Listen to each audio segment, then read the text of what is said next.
Magandang umaga, ngayon po ay araw ng Lunes, May 27, 2024. Update po muli sa lagay ng panahon. Ayon sa Pag-asa, patuloy pa rin ngayon na minomonitor ang bagyong Agon na may international name na Iwinyar. Sa ngayon, nakaka-apekto pa rin ito sa maraming bahagi ng ating bansa. Taglay ngayon ng bagyo, ang lakas ng hangin na 95 km per hour at bugso nitong maabot sa 125 km per hour. Ayon sa Pag-asa, ang bagyong Agon ay patuloy nakikilos pahilagang silangan patungo sa Polillo Islands at hindi naalis ang posibilidad na ito ay lumakas pa at maging typhoon category habang nasa dagat sa silangan ng Quezon.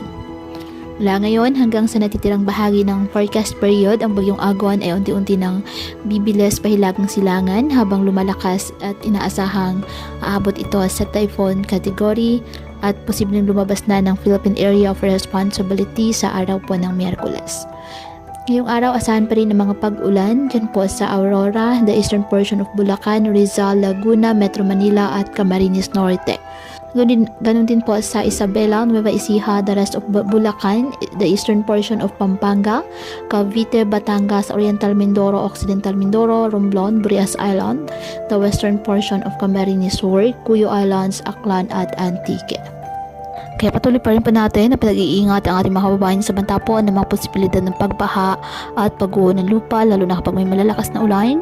At ugaliin po na magdala palagi ng payong o hati naman panangga sa ulan sa tuwing lalabas po ng ating mga tahanan. At yan po muna ang update sa lagay ng panahon ngayong araw. Muli patuloy po tayo na mag-ingat at palaging tandaan, God loves you. Stay safe and God bless.